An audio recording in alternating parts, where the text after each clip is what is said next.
1천만 이상가족, 우리 한반도에서 남과 북에 있는 각각 500만씩 해서 2천만 이상가족 한다마는 이산가족 사업이라는 것을 왜 하느냐?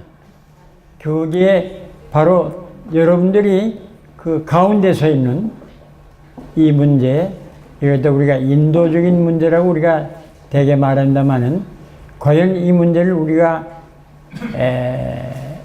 정확히 말하자면 1971년 8월 12일 날 대한적사자 총재 최준 박사께서 참 역사적인 대북제의를 해갖고 한반도의 남과 북에 흩어져 있는 이산가족 찾기 운동을 시작해서 그때로부터 벌써 몇 년 됩니까?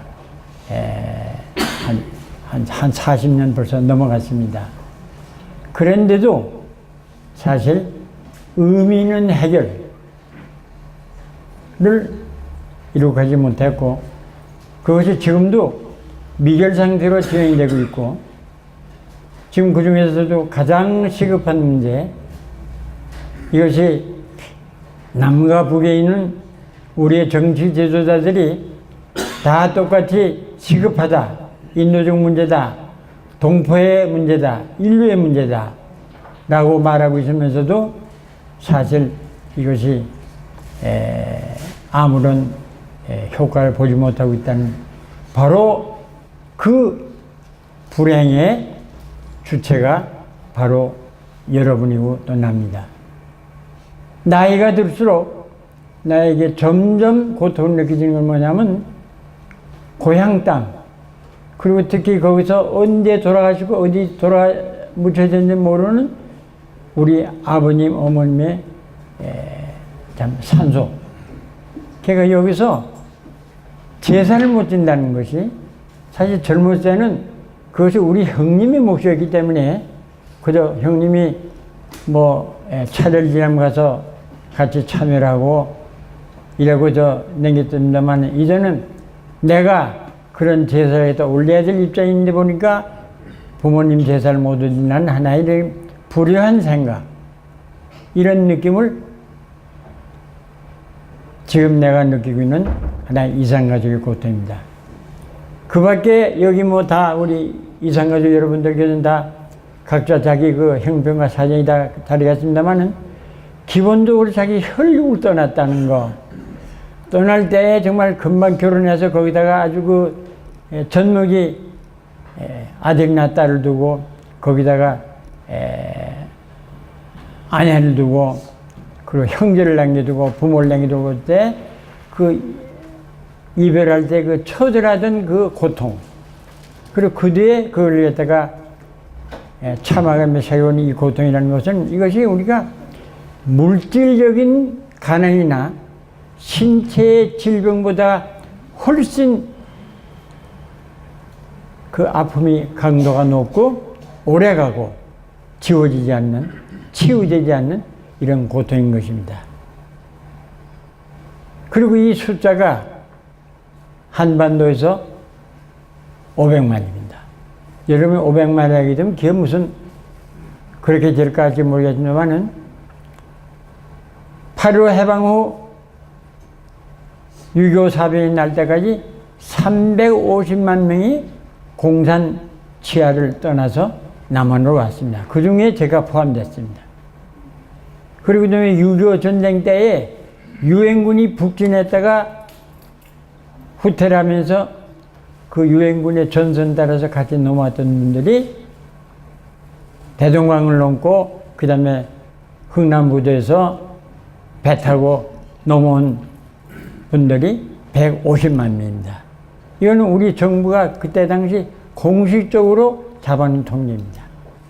그러니까 여러분이 혹시 모국 방문 사업을 하고 서울에 가게 되면 서울 종로구 구기동에 있는 이부 5도청에 통일회관에 보게 되면 이부 5도의원에 있고 거기에 딸린 이제 5도 중앙도민회가 있고 거기 플러스 미수복 경기도와 미수복 가운데에서 이북 7도가 있습니다만 그분들이 지금 헤아리는 것은 750만이, 850만 명을 됩니다. 그 말은 500만 명이 넘어서 2세, 3세를 생산한 게 해서 지금 이제 850만 명이라는 겁니다. 이분들은 우리 이산가족입니다. 이산가족이라게 되면 저는 이제 법학을 전공하기 때문에 정의가 뭐냐. 가족으로서 부모간 또는 혼인해서 부부간 거기서 태어난 자녀들 이렇게 해서 이런 하나의 그 가족 구성원들이 실제 우리 가족이라는 것은 한 집에 살아야 되는 거거든요. 적어도 같은 공간에 사는 것이 가족의 본질입니다.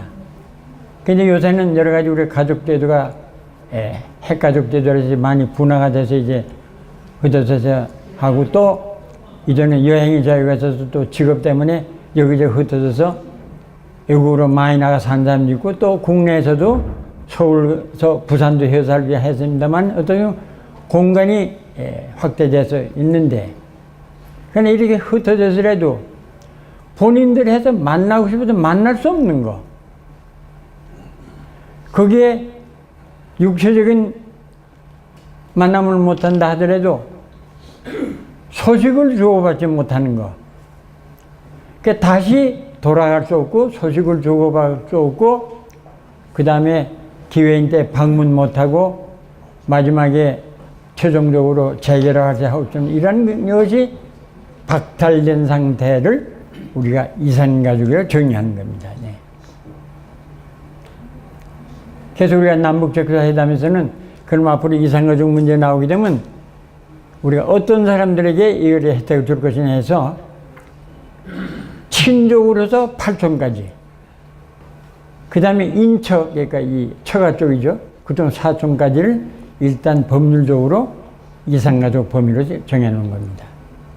그 밖에 이제 이웃사촌이 더 낫다 해서 친구까지 포함하자 했습니다만은 그럴까지 하게 되면 너무나 광범위하기 때문에 1차적으로 우리가 법률상 정해놓은 이산가족이라는 것은 친족 8촌에다가 인척 사촌까지 이것이 하나의 범죄에 속합니다. 남북적사회담이 어떻게 진행되냐는 것은 여러분들이 국내에 계실 때부터 너무나 많이 익히도록 알고 그 다음에 해외에 계시면서 많이 알고 있기 때문에 길게 정확하게 설명을 할 필요가 없다고 생각합니다. 간단히 정리하면 1971년 8월 15일 남북적자회담 제안해갖고 그리고 그해 9월부터 이듬해 9월까지 1년 동안에 예배회담 25차례 거기에서는 이제 본회담 의제를 선정하라고 25차례 판문점 회담했죠. 저는 이제 그때부터 저희가 남북적사회담에 종사를 했는데 그리고 그 결과에서 그 다음에 그해 10월부터 9월 말부터 이제 서울 평양 왔다 갔다 하면서 본회담을 했습니다만은 이것이 10차까지 해놓고 중단 1985년에 중단된 이래로서 지금까지 전혀 지금 진전을 갖다 못하고 있습니다. 아무런 합의도 없습니다. 그래서 여러분들이 여기서 착각해서는 안 되는 게 뭐냐 하면 금강산에서 만나지 않느냐 그건 남북적사 본회담에 의제에서 합의된 게 아닙니다. 아직도 남북적사 회담에서 하려고 하는 남북으로 흩어진 가족과 친척의 생사 소재를 알아서 알릴 문제, 둘째는 서신 교환하는 문제, 그 다음에 상호 방문 또는 상호 방문하는 문제, 그 다음에 이제 최종적인 이산가족 재결합 문제를 있죠. 이 의제는 아무런 합의를 못하고 다만 6.15 공동선언이 나니까 거기서 하나의 남북 간의 교류와 화해를 하나의 그 제수처로서 본 게임이 아닌 장외 게임으로서 시범사업을 한 것이 이산가족 상봉을 처음에 3번에 걸쳐서는 평양, 서울, 저는 그때 예술공연단까지 수행해갖고 참 떠들썩하게 했죠. 그래서 뭔가 이게 뭐 대학 하나 보다 했는데 그때 그것도 사실 보게 되면 다만 선별된 남북 이산가족들 그것도 한쪽에서 100명씩 서울과 평양에서 뭉알하면서 상대방 가족을 찾아서 그것이 2015년도까지 전부 20회를 해갖고 거기서 는 2,000명밖에 못했습니다. 아까 위원장님 말씀하셨습니다마는 처음엔 12만 8천 명 중에서 제비 뽑기를 해갖고 잘못하면 공정성 문제에 있어서 제보해갖고 100명씩 선출해갖고 그것이 20차례 하니까 12만 8천 명 중에서 2,000명밖에 못했습니다. 뭐 그 뒤에 추가로 신청자가 조금 증문돼 갖고 지금은 13만 명이 지금 신청자들이 되는데 그러니까 13만 명 중에서 마이너스 2,000명 하게 된 나머지 얼마입니까? 아니죠? 12만 한 8천 명 정도가 못 만났다. 금강산에서 2박 3일간 고장 만난 게 5번에 걸쳐서 그것도 같이 방에서 잠자고 나온 것도 아니고 이렇게 하나에 어떻게 보면 이렇게 말하면 무슨 말이든 좀 제가 보기엔 너무 엉터리 같은 겁니다. 솔직한 얘기가. 예. 만나고 온 사람들 뭔 얘기합니까? 만나고 헤어지게 되면 옛날에 아픔이 더 가중된다는 겁니다. 이유는 뭐냐? 만나고 난 다음에 전혀 다시 편지를 보낼 수도 없고 만나고 난 다음에 그 동생, 그 부모님이 어떻게 사는지 전혀 모르는 겁니다. 그러니까 제2의 이산으로서 고통이 가중될 뿐입니다. 예. 이것이 오늘날 문제고 둘째는 뭐냐? 그 12만 8천 명 내지 13만 명 중에 80 몇 퍼센트 이상이 저를 포함한 80세 이상 고령자들입니다. 이분 남아있는 분 중에서 매년 4천 명 정도가 돌아가십니다. 그러니까 앞으로 10년 이내에 이산가족 1세들은 다 돌아가고 이 정말 원한과 이 고통은 그대로 우리 민족사에 그대로 남을 거라는 이런 그 절박한 긴박성이 둘째 문제인 겁니다. 셋째는 뭐가냐게 되면 아까 위원장 말씀드린다면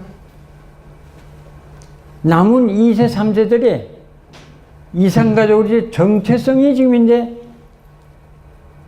거의 소멸해 가고 있다는 겁니다. 예. 이건 아마 여러분들이 스스로 잘 느끼실 겁니다.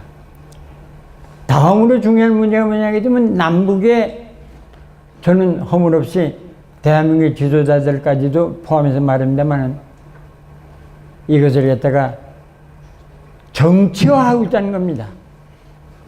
인도주의 문제라는 것은 정치를 떠나서 정말 포탄을 서로 주고받고 하는 가운데서라도 포로들의 생사 소식은 전달해 줘야 되는 거고 포로라는 게 사실 이산가족입니다. 예, 전쟁 중에 자기 가족이 포로나 돌아가 죽으면 이게 사실 포로인데 그들에게 가족에게 자기 이렇게 접근 수준이 있다는 걸 알려줘야 되거든요. 이렇게 이산가족을 찾기 사업을 하도록 되는데 이것을 갖다가 서로 정권이 베낀다든지 또 남북 간의 어떤 문제를 갖다가 해결하기 위해 제조로서 항상 이산가족을 갖다 상봉하는 문제를 갖다가 들고 나오는 겁니다. 네. 이러한 지금 절박성을 가지고 우리는 이제로부터 뭘 해야 되겠다는 겁니다. 그래서 시간이 많이 해서 길게 말씀 안 드리겠습니다만 제가 앞으로 이제 이 시간 이후에 여러분들과 우리 하나의 이제 간담을 해서 질의응답이 이제 위원장이 나와서 이제 진행하겠습니다. 그때에 청구제기해서 한 가지만 제가 말씀드리겠습니다. 우리 이산가족위원회가 앞으로 지금 추진하는 문제가 뭐가 중요하냐는 겁니다. 한마디로 말하면 인도주의를 넘어서 이제는 인권의 문제로 넘어갔다 하는 문제입니다. 예. 그러니까 separate Korean family issue more as a human right issue than humanitarianism. 인도주의를 넘어서 인권의 문제로 넘어간답니다. 그 왜 그러냐?